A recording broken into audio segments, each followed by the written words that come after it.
Hello, everyone, and welcome back to the Chitheads podcast. My guest today is Michelle C. Johnson. Michelle is an author, yoga teacher, social justice activist, intuitive healer, and dismantling racism trainer. She approaches her life and work from a place of empowerment, embodiment, and integration. As a dismantling racism trainer, she has worked with large corporations, nonprofits, and community groups, including the ACLU WA, Duke University, Google, This American Life, Eno River Unitarian Universalist Church, Lululemon, and many others. Michelle published Skill in Action, Radicalizing Your Yoga Practice to Create a Just World in 2017. She teaches workshops in yoga studios and community spaces nationwide. Michelle's new book, Finding Refuge, Heart Work for Healing Collective Grief, published by Shambhala Publications, comes out on 13th of July, 2021. She was a TEDx speaker at Wake Forest University in 2019 and has been interviewed on several podcasts in which she explores the premise and foundation of skill in action, along with creating ritual in justice spaces, our divine connection with nature and spirit, and how we as a culture can heal. Recently, she created her own podcast, Finding Refuge, which explores collective grief and liberation and serves as a reminder about all the ways we can find refuge during unsettling and uncertain times, and of the resilience and joy that comes from allowing ourselves to find refuge. Whether in an anti-oppression training, yoga space, individual or group intuitive healing session, the heart, healing, and wholeness are at the center of how Michelle approaches all of her work in the world. So with that, hello, Michelle. Thank you so much for joining me today. Thank you for having me here, Jacob. It's nice to be here.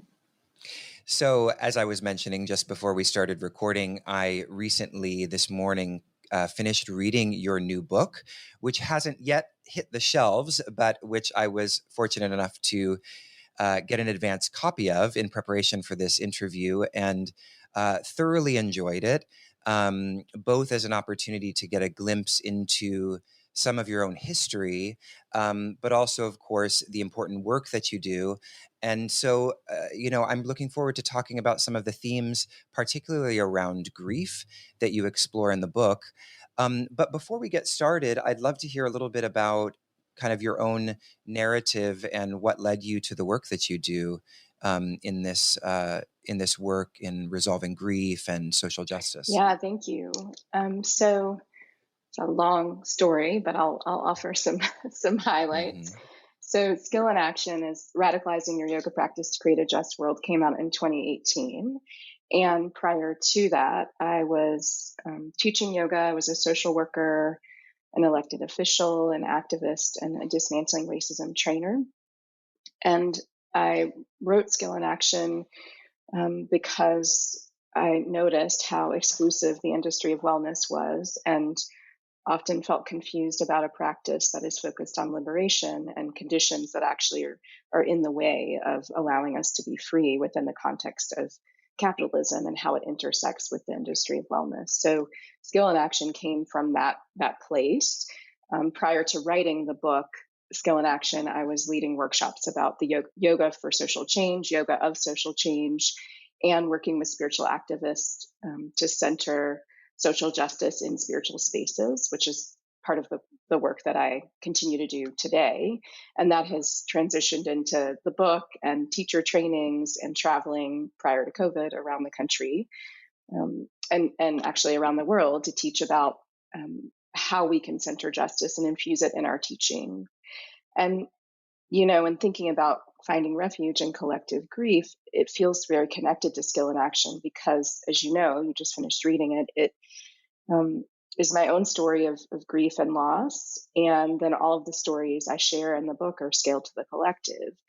And in Skill in Action, I'm looking at systemic racism, systemic oppression. I do the same in Finding Refuge. And at a certain point, I realized so much of what I was doing in yoga spaces in my social work practice, even as an elected official and in dismantling racism trainings, was I was stewarding grief. I was actually making a space for people to talk about things that we've been conditioned to not talk about, right? And to not be honest about, and to not be in this practice of being with what is. And once that clicked for me, like, oh, you're sitting with people, you're talking about where they're from, you're talking about history, you're naming the ways in which you would like us to stop repeating these traumatic patterns of oppression.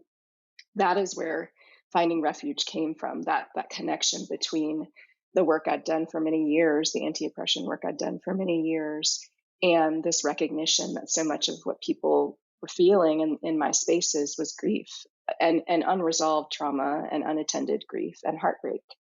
And so finding refuge came from that space. The other space it came from, though, is, I don't remember where I was, but I was somewhere 2.5 years ago when the idea that we would need a space to grieve or a way to grieve came to me. And I'm sure it came from my ancestors. That's how I think about it, because I have gotten messages from them before. And I didn't really understand why at the time. And, finding refuge is coming out in the wake of COVID-19. And we experienced a lot of political unrest last year, and so many things were illuminated over the last year and a half. And so it just, feels so synchronous that it's coming out now, and that it's an offering, a tool that we can use to respond to the like horrors we just endured over the last year and a half, and the unthinkable. Like, no one expected a pandemic. And so when I think about my work in the world, I think part of it is I'm deeply intuitive, and I think this message to create a space for people to grieve from my ancestors was from their knowing that we would need this space, and redefining my work as a person who can help hold grief and steward grief and connect processing grief with us finding a space of liberation.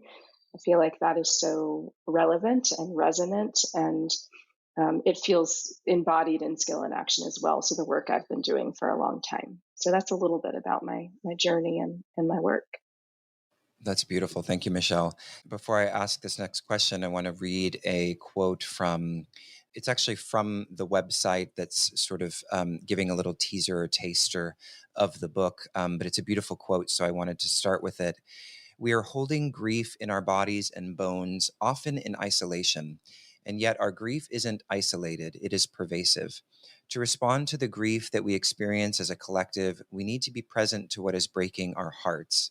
We need a spiritual practice to hold and allow us to feel grounded as we begin to recognize our brokenheartedness. When we turn toward our brokenheartedness, we can begin to acknowledge what we are grieving, and we can create space to grieve. As we grieve, we also tap into our own capacity to heal. We connect with our resilience and begin to piece back together the parts of ourselves that feel shattered. We come back into wholeness. When I read this quote, which is so beautiful, what really struck me also kind of personally as well is this theme of brokenheartedness. And I love that you center it in this way as a lens onto the experience of grief, because it seems like many people kind of associate the notion of brokenheartedness with perhaps, being brokenhearted by a lover or a friend or a family member. And it seems like, especially given the work that you do in terms of collective trauma and white supremacy and racism, that the brokenheartedness can sometimes not be seen as such. And it seems like what you're suggesting is that there's a kind of strong utility in actually acknowledging the brokenheartedness of that as a way to begin the process of healing. So I was just wondering if you could speak a little to that experience of brokenheartedness, and how we notice the brokenheartedness if perhaps we haven't considered looking at it that way before. Yeah, I love this question, because language is really powerful, and we have different ways of defining things, right? And in my experience, you're right. When people think about brokenheartedness, or when I've heard people talk about it, often it is connected with the loss of a relationship, or a change in a relationship, or transition. Um, and the kind of brokenheartedness that I have written about in Finding Refuge is brokenheartedness that I actually think many of us feel. We're just not aware of it. And that's why I center presence in finding refuge as well. Like, what is present in the heart? And when we turn towards the heart and notice the tenderness there, what happens, right? But when we turn away from it, I feel like will cause more suffering. And that's also part of finding refuge as well, what's written about there. And, I feel like I probably have always had a um, broadened understanding of brokenheartedness. And part of that is from how I came into the world. Part of it is about my identities and how I move through the world now. And as a child, I was definitely aware of suffering and misalignment, and how people would say they valued one thing and then they would do something that was counter to what they shared about what they valued. And obviously, as a child, I saw lots of just in the world. I was awake, so I feel like I saw violence, I saw disconnection, I saw separation, intentional separation. And while I didn't have the word oppression as a child, I didn't know the word oppression when I was a child, I certainly understood that there was a difference in the way we were moving through the world based on our identities. And so I think I've always had this idea that something's happening to the heart as a result of our deep disconnection from one another and systems that are in place to disconnect us. And, the ways in which we are in denial and encouraged to be in denial about what is happening culturally and politically. Again, I didn't have these words when I was 6 years old, but I remember being a very serious child and being very curious about why we were doing certain things. And, even as a child, my mother told me that I would see people who I perceived as lonely. They weren't lonely. I didn't know them. And I would always want to bring them home. And I think I wanted to know their story, and I wanted to make sure they were okay. So I was that kind of child, Yeah. that kind of being who was like, are you okay? Are we okay? Because I knew we weren't. And so I think what I invite people into and finding refuge is, yes, the brokenheartedness that may be very specific to my own individual experience, but also the brokenheartedness that we will become aware of if we actually open our eyes and sense and see all that is going on around us related to separation and systems, and how we're harming one another, and how we're not creating conditions for everyone to thrive. So that's how I think about brokenheartedness. And the other thing I want to name about this is what you read is, I'm not inviting people to be in their brokenheartedness and to become stagnant. I'm inviting people to be with the brokenheartedness so they can heal. Because I don't believe we can heal unless we actually acknowledge what is and honor what has been, and consider where we want to go and how we want to be. But we can't bypass the grief to get to some different place of liberation. We actually have to understand the causes of grief, the causes of suffering, and to respond to those, and even the ways in which we're perpetuating suffering. And when I wrote the first chapter, which is about my mother, when I started to think about the heart and presence, it was in a different way. I've been thinking about the heart for sure prior to my mother's illness. My mother was quite ill, and I was having this experience of watching her. We thought she was going to transition at that time. She was very close to it. She's still here now, but it looked like she wasn't going to be here anymore. And so I was sitting there witnessing that in the context of a healthcare system that was not designed to take care of her, and feeling I think, more intense level of brokenheartedness, of course, because I was responding to what was going on with her, but also watching, like, in the healthcare system, just how dissociated people can be, and people are, and how many needs are not met. So I think I'm able to hold my own individual experience and again look at, okay, how is it connected to what's happening in the collective? And that experience with my mother in the healthcare system, I just feel like created some urgency for me around wanting to invite people into the heart space. I was touched by something that you had said during your mother's kind of ordeal, where you were engaging with a doctor, and you said this is a human being. Hmm. She has, it was like you were pointing to the fact that, there is an actual living, breathing person with feelings here in the context of a circumstance where everything is really treated in a very mechanical way. There's this kind of sense of the human body as a machine, and there's really no um, trauma Hmm. sensitivity or trauma informed kind of approach that's embedded in the status quo of the healthcare system. And hopefully, it seems like things are shifting. Do you see things as shifting in terms of kind of that the healthcare context? Do you think that we're making positive steps forward? I mean, this is such an interesting question at this time because my mother was sick in 2019 and the beginning of 2020, and she just, as far as we know, I don't know that my mother had COVID, but she certainly could have based on some of her symptoms. But it was before we knew COVID was here, Mm, and so I think it's interesting to look at this yeah, question because I'm very cognizant to like the trauma that healthcare workers must be moving through right now after the last year and a yeah, half. And so I'm yeah, I'm wondering, right, did this moment illuminate things? I mean, I think it did from the outside, right? We saw hospitals that didn't have enough resources. We saw healthcare facilities having to make choices about who was going to live and who was going to die,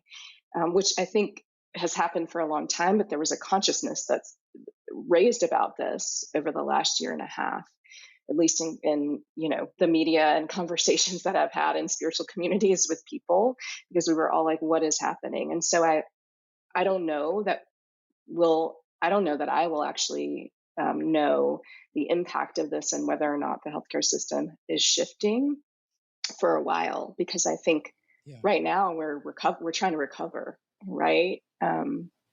yeah, And my hope is in those moments, and there were a few moments when I was like, yes, this is a human being. The same thing happened when my grandmother transitioned. I was like, she's a person, right? Treat her as if she's dying, treat her as a person. I hope in those moments there was like a little consciousness raised for that person that I was speaking to, because it was an interruption. It was like, you actually don't get to do like these things that you often do where you dehumanize people or you don't notice, right? Or you're treating someone like a subject instead of a person. And so I hope that may have shifted something. And I know I'm not the only person who does that, right? Those moments elicited this like, stop and pay attention to what you're doing to this other person. You're in relationship with this person. I imagine other people have that same experience where they're calling for their beloveds to be humanized. yeah, absolutely. Well, and it's interesting because the my cousin is a nurse, and I was recently talking to her when I was visiting home, and she was talking about how many people had quit, like they'd lost so many nurses and staff, and I hadn't really heard this story, right? That not only at the time of just increased stress on a system, but actually also not only people actually leaving because they were themselves sick, but people leaving because the taxation on the system itself was so intense that the push on their humanity and the stress on their own selves as human beings was suddenly pushed to the center. So it's interesting that what I kind of hear you saying is partly this: by the system kind of being pushed to the breaking point, maybe it will be confronted with a kind of vision of the human, as it were, Mm-hmm. or like an ability to actually humanize those who are part of the healthcare system who have also been treated as machines. I mean, even those Yes. who are cogs in it are in some sense victims of Mm-hmm. it. Mm-hmm. Yes. Yes. And I didn't know that either, that, but it makes sense. Like people are leaving. I mean, just thinking about the like horrors that people have experienced over the last year and a half working in the healthcare system. I feel like, of course, people are leaving, right? And burnt out and don't know what just happened to them and do not have Yeah. the resources to respond to what just happened because they don't even maybe have words for that kind of trauma, the level of that, right? And I'm not surprised that's happening, and it's like suggests we need to do something different. But yes, maybe it will illuminate something. I always feel like though, how much do we have to lose before we realize what we're doing? Yeah. Absolutely, yeah. Well, one of the things that I really appreciated, I was listening to the last episode of your podcast where your friend Tristan interviews you, um, and uh, and you were discussing how what you're concerned about now, or one of the things you're concerned about is essentially the bypassing of what just happened. Right? It's all Hmm. over. We can take off our masks. So let's just go. And there's a sort of thrill in that. I mean, I live in actually right now in Provincetown, Massachusetts, which is very much a kind of celebratory place, but just generally. And people are here just like, woohoo, I Hmm. can't believe it's over. Like, let's party. And there is something that feels good about Yes. relaxing. But also we have to understand that something did actually just happen that was super traumatic. From your perspective, what might happen if we don't collectively engage with what has happened in a really substantial way, and then beyond that question, then what can we do? Like, what do you think are some of the tools or set of I don't know, cultural exchanges that we can do to actually heal that trauma that we just went through? I talk about this a lot in my anti-racism work or anti-oppression work, where like our human condition, right? We've been conditioned to deny and forget and pretend. And part of spiritual practice says be with the discomfort and be with what is, but many of us are not conditioned to be with what is, as I mentioned earlier. And so it's like building the capacity to be with discomfort is part of what I think we can do to acknowledge the like intense level of discomfort many of us have felt over the last year and a half because of all of the uncertainty, right? And never having experienced something like this Mhm. before, and the nervous system not actually being designed to respond to a sustained state of crisis that we've been in. I mean, we've been in crisis for a long time, but I had never experienced a Yeah, pandemic, right? Or like we can't talk to each other and we can't be in yeah, space together. That is all new for my psyche and my body and my nervous system and my brain, right? And yeah. we've had to reconfigure who we are. And so I think we can pretend and we can act like, we didn't just go through that thing. And I think, um, of course, I don't know what will happen that will try to teach us the lesson that we need to know, but I do trust that something will happen if we don't actually acknowledge what has happened. Right? I think I'm not predicting a pandemic, to be clear. I'm not spirit, I'm not God, but I am saying that COVID did shine a light on many things that need to change. And if we don't actually take this opportunity to really be with what it highlighted for us, then I think we're going to continue to do the same things. I think something else will show up that will um, remind us to look at, the patterns that we're engaged in that are not about our liberation. And so there's that. And I also think Mm. the grief doesn't go anywhere. One of my teachers talks about when we don't process grief, it just gets stuck in the toes. And the reason he says this is like it gets stuck in the toes and then it's grief, compounds grief, and then you're just full of it, right? And then you can't move. It's that heavy. And so I think people can pretend now, but I don't think that heaviness is going to go anywhere. I think it's going to show up in some other way. We know this in the body.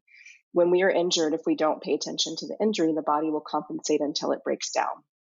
Like most people have had this experience of like not honoring what's going on in the body or honoring what's going on emotionally. And then like you can only compensate for so long until the system completely shuts down. So I think something will like um, do that, right? Again, I don't know what it will be, but I think we can pretend for only so long. I just think that's how things work, right? Like, I think that's what I believe about how things work. And so what I think we can do is I think we can slow down. Part of um, what was illuminated by COVID-19, I think, is like these systems that want us to be distracted and want us to speed up. And as I said, want us to pretend and deny. And so we know from spiritual practice that it invites us to slow down. It invites us to breathe into what's actually present for us. And often, and I wrote about this in Finding Refuge as well, when in the introduction, when I was in a deep, um, brokenhearted place and in pieces, like felt like I was in pieces, my spiritual practice wouldn't let me avoid what I was feeling. It allowed me to lean into it. And so whatever that is for people, I think being mindful and slowing down and saying, how am I? And how are the people that I love? Right. And asking people how they feel about what just happened. And I know people don't want to talk about it. But again, it's like when we don't attend to what needs attention, it doesn't go away. It just shows up in some other way. And often it's more intense later. And so I'd invite us to celebrate, yes. I'm like celebrating the fact that I'm alive, that my mother is alive, which is a miracle, right? I'm going to celebrate these things and that she's well and that the people I love are well. And I'm going to honor that millions of people have died from COVID. I'm going to hold both. And that's what I feel like our Yeah. practice invites us to do. Yeah. As you, of course, know, there is this kind of reflection on spiritual bypassing and the ways in which sometimes spiritual practice can be a balm and a pacifier and also a kind of disassociative device, right?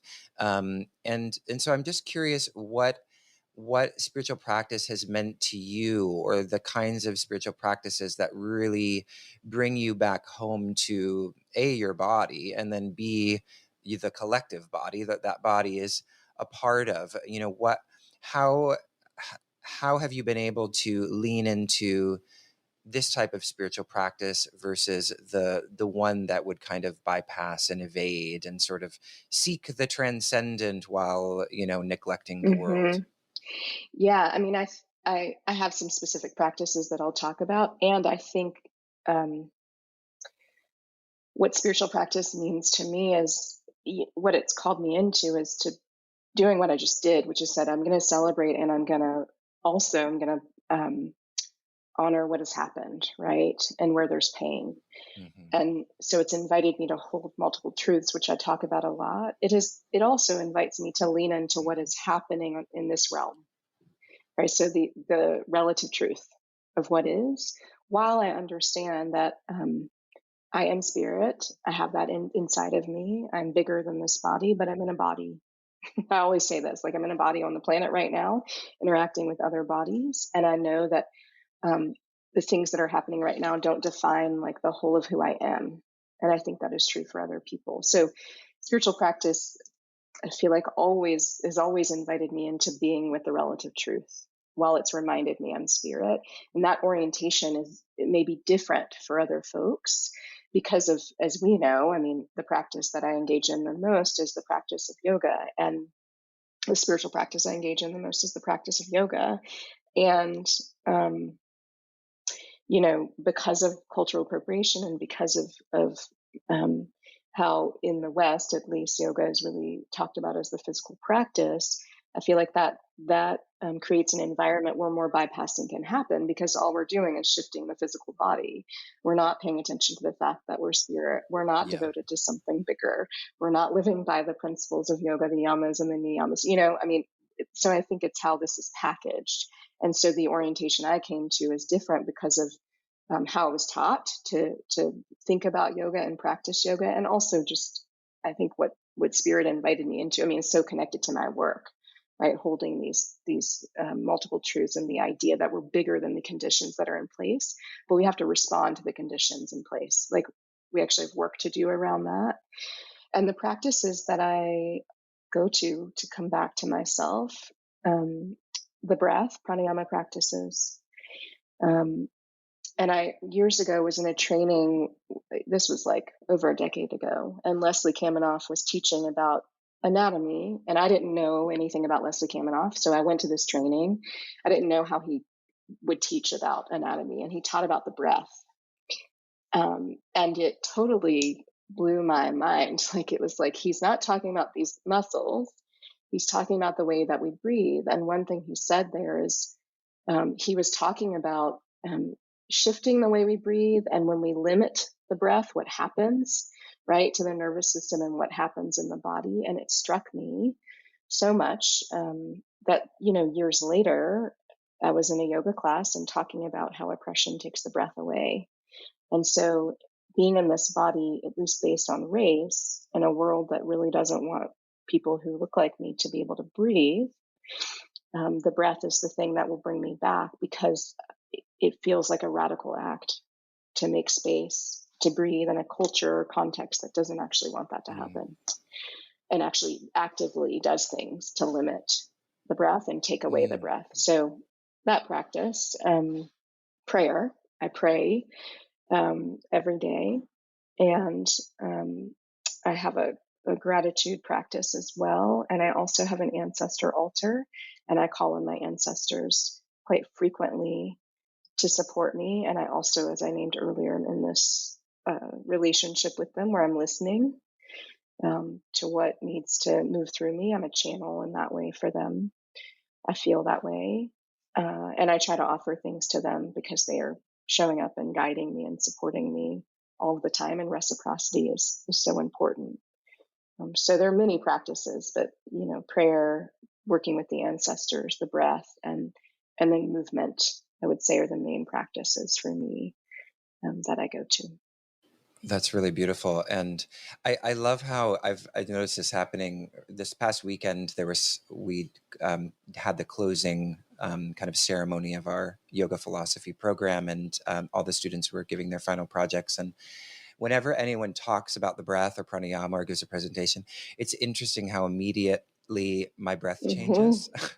And I just love that, even just remembering, it's such a simple device, but it can shift even just to say, remember the breath, how quickly it can shift things. And when you were talking about the way in which the breath becomes contracted based on socioeconomic and racialized circumstances, that was really powerful. I find that such a powerful kind of insight, because it also is incredibly empowering to know that to recognize that this practice itself, pranayama practice itself, can be, at least from the internal perspective, a sort of powerful tool against the effects of racialized trauma. Mm-hmm. And so that was just a really beautiful thing to reflect on. But when you, in your book, and one thing I wanted to talk to you about, well, several things, but particularly this idea of working with ancestors, which I love, and feel like it's not really talked a lot about in kind of spiritual circles, at least maybe modern postural ones. Mm-hmm. So what do you think is particularly powerful, especially for you, as with working with ancestors? Like what has that kind of gifted or nourished about your spiritual practice and your approach to dismantling racism in the spiritual community and the community at large? Like how does that play into all of this? Yeah. So, looking back, I feel like I've always been in relationship with my ancestors. I feel like they've sent signs. They have let me know I'm held and cared for and not alone. But I really wasn't conscious of that until my grandmother transitioned in 2017. And my father transitioned as well then, but I was much closer with my grandmother. And I was with her through this process of her transition, as you know from reading the book. And immediately she it's like she transitioned and was present in a more expansive way. Like it's almost like I could feel her more liberated state because she wasn't in her body anymore. And I could feel her everywhere, like all around me. And she's the ancestor, I always say this, that shows up the most. And um, sometimes I feel her around me. I feel her hand on my back. I don't actually see her, but I feel it's like she's filling up the room. That's kind of how I would describe this relationship with her. And she certainly tells me to do certain things, and she tells me when to be urgent, and she pushes me. This hand on my back is often like a go do this, right? This is where you need to be, and I'm with you. And I call on her as well. And so I think through my experience of being with her and then feeling her in this more liberated state and knowing very clearly, like, she's here for me, she's here to show up in this way for me, that opened my experience of this work with ancestors. And, um, I agree. This is not something that's talked about very much in many spiritual spaces, which is interesting to me because we are an extension of our ancestors, right? It's like we are, their Yeah. legacy and their lineage. We're carrying their burden in some Right. It's sense. so Yeah. fascinating to me. And it's not surprising because I think people have, some folks have such a complex relationship with ancestors because of oppression, because of history, that to even think about connecting with ancestors who may have been healthy in a bloodline where there potentially was a lot of harm, right, and contribution to oppression. I think that's overwhelming for people. And I also think colonization has, stripped many people away from their practices and rituals that would be rooted in a circle with ancestors, right? It's like grounded in that space. Many of us have been separated. And so I think a byproduct of that is a separation from ancestors as well and where we're from. Like I have to do 23andMe to figure out where I'm from. I don't have that passed down into my family, right?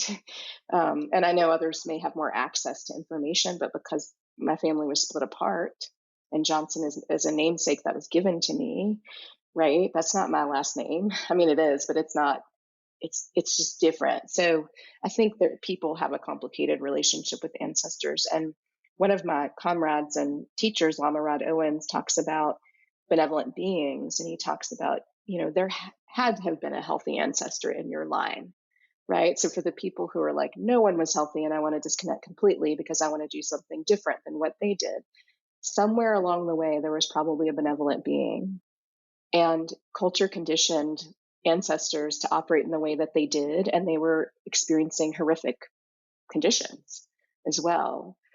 And so that's some about why I think it's challenging for folks, and it's also the ethereal. Like I can feel my grandmother, but for folks who have not had that same experience, they may not be able. It doesn't feel tangible, right? It's like who are you talking to? But in spiritual spaces, aren't we connected to spirit? And don't we see spirit in everything? And this is how I think about my grandmother and my ancestors. So I think it's like, again, a reorientation or broadening of how we um, think about this notion of being with ancestors and developing a relationship with them. And I mean, my ancestors, like finding refuge came from them. Skill and action came from them through me. So it's nourished it is my work. I feel like I'm doing work for them. And I feel clear, like so very clear about that. And I'm glad I'm clear about that because it makes me more open to what they want to offer. And then I'm in this body at this time and I can offer it, right?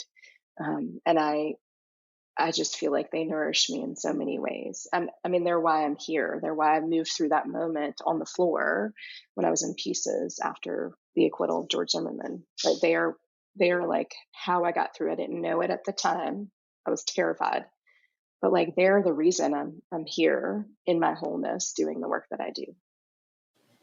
Mm. That's beautiful. So, I just want to mention to the listeners that throughout Michelle's book, there's a practice section at the end of each chapter, including in the chapter on ancestors. And is it true, Michelle, that there is that the practice kind of goes into some detail on how to kind of cultivate a relationship with ancestors? Yes, it does, because it mentions if one cannot connect with their bloodline, there are living ancestors around us. There's the natural world.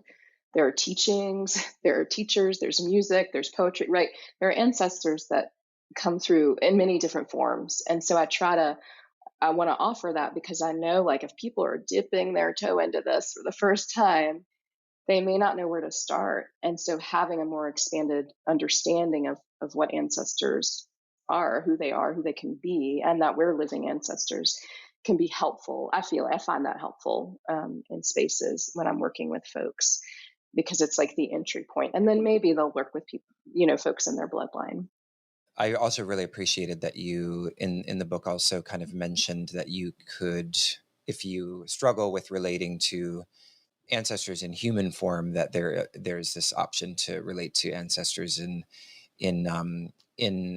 sort of the elements, as it were, and nature. And I just love that. I think that's even just to contemplate the elements as ancestors, I think is beautiful. Yeah.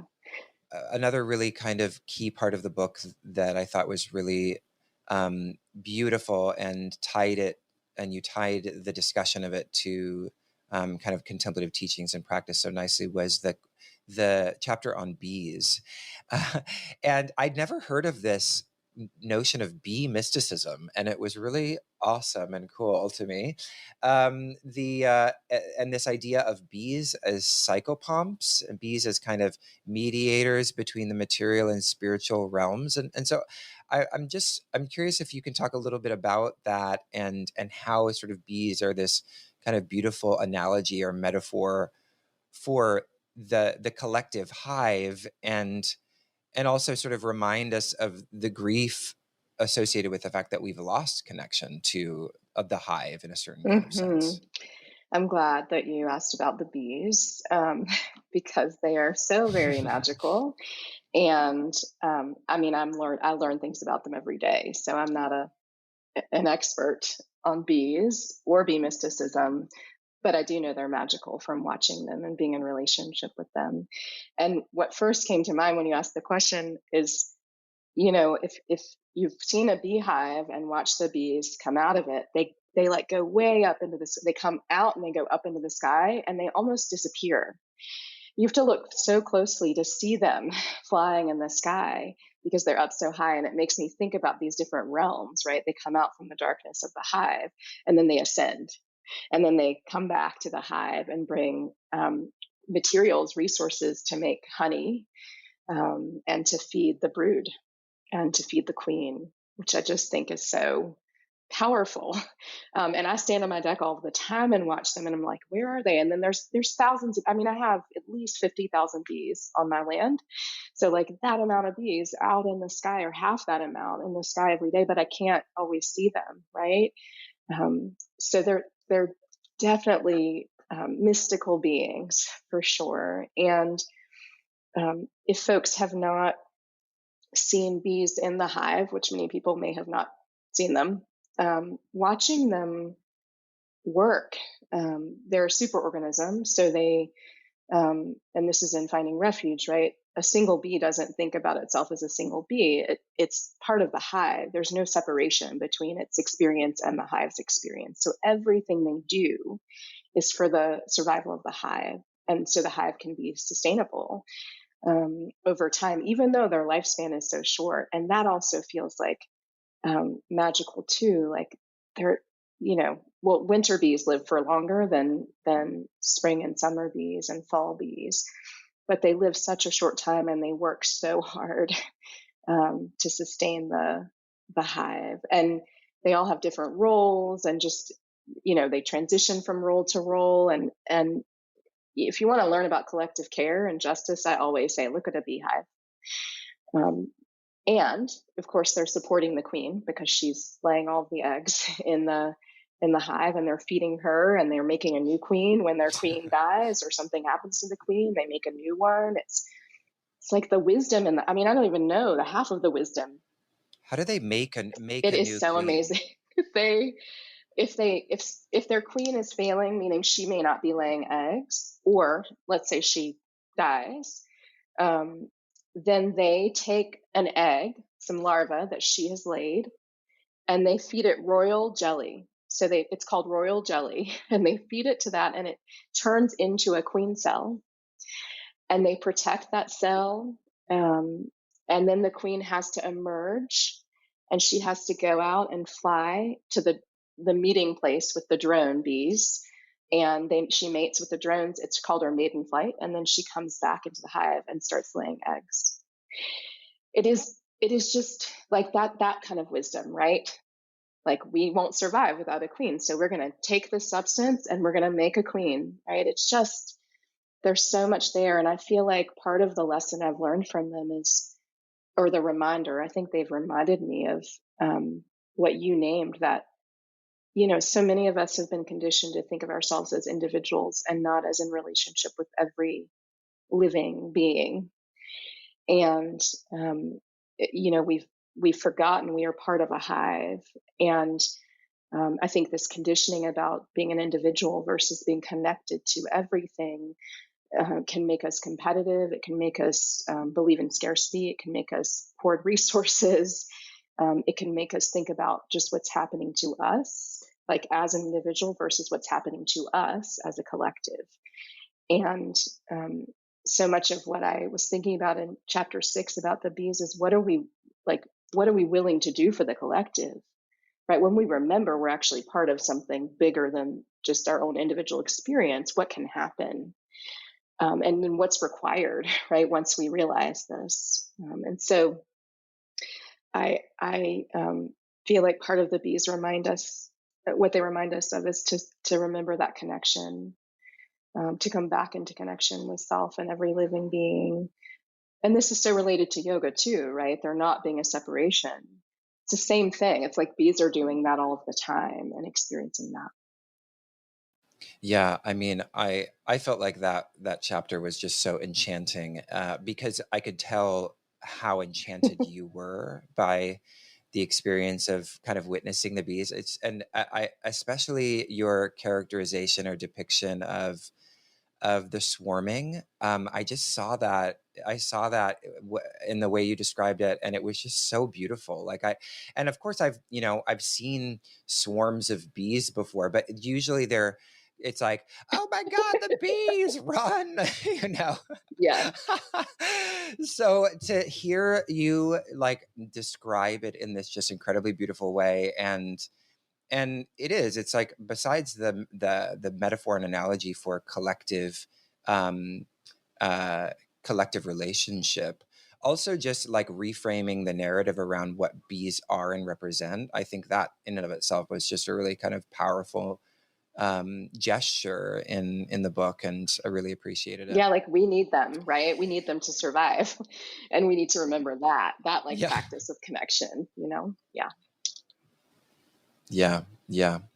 So this has been beautiful. I have one more question related to the role of stories, because one thing I'm glad actually you brought up La Marade was because when I was reading your book, what struck me was a similarity in the role and centrality of personal stories, and integrating those with the teachings themselves, and using them as kind of illustrations of the teachings, but also something stronger happening, which I think has to do with really speaking the truth of our personal experience, and the way those then um, give others the opportunity to feel or to see possibilities, or to recognize things in their own experience. So I was just curious, in terms of, just the methodology of using so many of your personal stories to kind of flesh out some of these ideas around taking refuge, what you find so important about this way of writing a book, of including so many personal stories. I've reflected on this a fair amount because in Skill and Action, I just share a little bit about who I am. Mhm. And in person, or when people are working with me, of course they learn more, but I like put it out there in Finding Refuge. I mean, I feel like I shared Yeah. so many personal experiences and details, and the way I move and breathe and think, right? All of that comes through. And I was recording the audio version of it, which was a wild experience because these things happened to me. But then I was like reading about them, but it was about me, and it struck me. I was like, oh, you're telling people like everything, about who you are and how you work, and what you've been through. And I um, feel like, as I mentioned earlier, this is the way my ancestors and the people I wrote about in the book wanted me to tell the story. And for each, this is in the epilogue, for each story, I had to build an altar. I got like specific instructions about what to do. I've never had this experience before, like where I had to, for my grandmother, I had to have her ushering gloves from church. and a candle, right? And for Eric, who I wrote about, I had to go build a fire outside. I was writing inside, and he said, "Go outside and build a fire," and I had to go out there and write. I mean, this is a shamanic experience. That's what happened. And so I think I wasn't fully conscious of why I was sharing story in this way when I was doing it, because I was on a journey. I was like on a journey, and I was being guided and led. And as I said, listen to that. And um, my hope is that people will um, see themselves in the stories that I've written, because almost everyone has lost someone or something, and almost everyone has had some experience of grieving a loss. And if people are present, even for a moment, as we talked about earlier, there's some connection to heartbreak and what's going on in the world, right? And what that's calling us into. And so I hope my stories inspire people, and I hope that um, they bring people in. It's like calling people in, so that folks can begin to practice, right? Being with, as I named earlier, what is, right? And honoring that, or to deepen a practice of that. And there's so much vulnerability in finding refuge. And my hope is this encourages us to be vulnerable in this way with one another. Like, let's tell the truth about how we're feeling and how our hearts are. Like, this is what I want. And so I think that's why. And I always, my intention was to scale it to the collective. Like, what I am experiencing, the collective is experiencing in some way. And I knew that. And so I wanted to tell the story, or was guided to tell the story, and then say, this is how it's showing up in our world and our collective. Do you see it too? Right? Can you focus on this journaling prompt about it? Can you think about the heart and the hive and your intuition? This is what I want to invite people into. So I'm hoping. And there's an arc. The chapter you were talking about with the bees is, and my grandmother's even, is kind of like okay, now we've gotten in touch with our grief some, and there's more, but what do we need to do, right? What do we do with this? How do we move with this instead of letting grief get stuck in our toes and stagnate us, right? How do we move through? So I hope that comes through too. Like, let's be with what is, and let's move with it too. Yeah, and I think that definitely comes through in the practice portions, and I hope people will engage those, because they definitely, it can be easy to skip over those sections sometimes when you're reading books these days, but that's really where kind of the magic happens. But I appreciate you mentioning vulnerability, just because I think it's such a powerful teaching, and it's so scary for so many people to be vulnerable and to feel safe feeling vulnerable. And it's not always treated, when people come out as vulnerable, it's not always received in the most compassionate way. And so that kind of then feeds into this kind of fear of opening up. And so, I thought it was really beautiful and courageous, and definitely an act of vulnerability to read these stories. And it, for me, you were saying you hope people recognize themselves in the experience. And I definitely see it, um, creating space for the possibility of that, but also the possibility for others who don't share that experience, but Mm-hmm.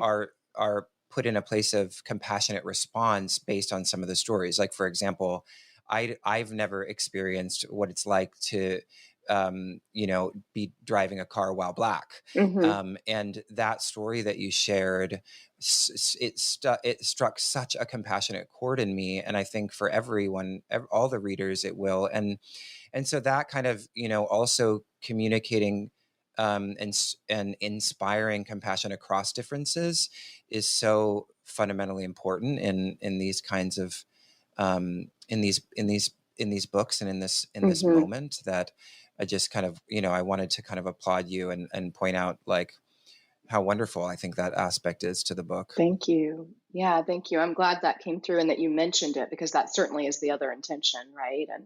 And that compassion and deepening that. And but I mean, we need that right now.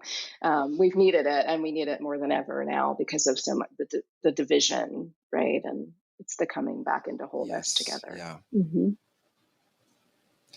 Yeah. The division is really profound, and it was something that I was going to kind of bring up because when we were talking about COVID, because it seems like COVID sort of brought it all to the surface, or at least it created this kind of frame. George Mm-hmm. Floyd happened, and the second wave of Black Lives Matter, and just all of this happening kind of in this intensified, just boiling pot of COVID-19. It was in that sense, it's almost like, was COVID, can we see it from a certain perspective as an opportunity, right? To really reflect on these things, and to do work, and to recognize the need for work like we haven't been able to before. And maybe we wouldn't necessarily see the need as strongly had COVID-19 not Mm-hmm. happened. Mm-hmm.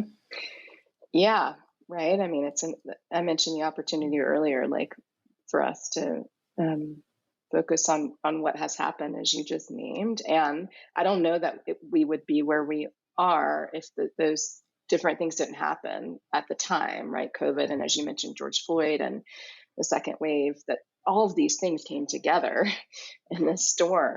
And Yeah. as I mentioned, I mean, they reconfigured who we are and gave us an opportunity to figure out who we want to be. So, yeah. Yeah. Yeah. So, Michelle, as we close, I'm wondering if you'd like to share a little bit about what's coming up for you. Obviously, this book is going Mm-hmm. to be published very soon. What's the publishing July date 13th. on it? That's also a very auspicious day because it aligns with the beginning of our spiritual citizenship online conference, which is actually very aligned with the work Oh, that you're wow. doing. Yeah, So that's lovely. We'll have to include mention of that on our conference page. I would that love would to do be that. great. Yeah. So the book is being birthed then, and I have several things lined up for um, the book release. So I have an IG Instagram meditation I'll lead on the 11th, and a ritual from the book I'm going to lead on the 12th on Instagram. And then the book release party will happen on July 13th at 6 p.m. and people can on Zoom. So people can go to my website and just sign up for that so you can get the link. And I'll be talking, and my friend Mirabelle will lead an invocation, and Octavia Rahim is going to be there and share some. And it's going to be exciting. I'm excited I wish I could be in person, and I'm excited to celebrate with people all over the world to celebrate the birthing of Finding Refuge. And then I have workshops lined up for Finding Refuge, and presentations and skill and action workshops throughout the next year. And so the best way people can find me on my website, which is michellecjohnson.com, and you can stay up to date with all the offerings that I have coming up. So that's a little bit about what's to come. And I'm going to be doing an IG live with Tracy Stanley and Carrie Kelly about Finding Refuge too. So just stay tuned. Oh, excellent. Love Tracy. I recently interviewed her when her Radiant book came out. Radiant Rest, that's it. All right. Well, it's been such a pleasure, Michelle. I've been speaking today with Michelle C. Johnson, who is about to publish her next book, Finding Refuge, Heart Work for Healing Collective Grief. Michelle, thank you so much for joining me. Thank you so much for having me on the show. And it's been great to be in conversation with you.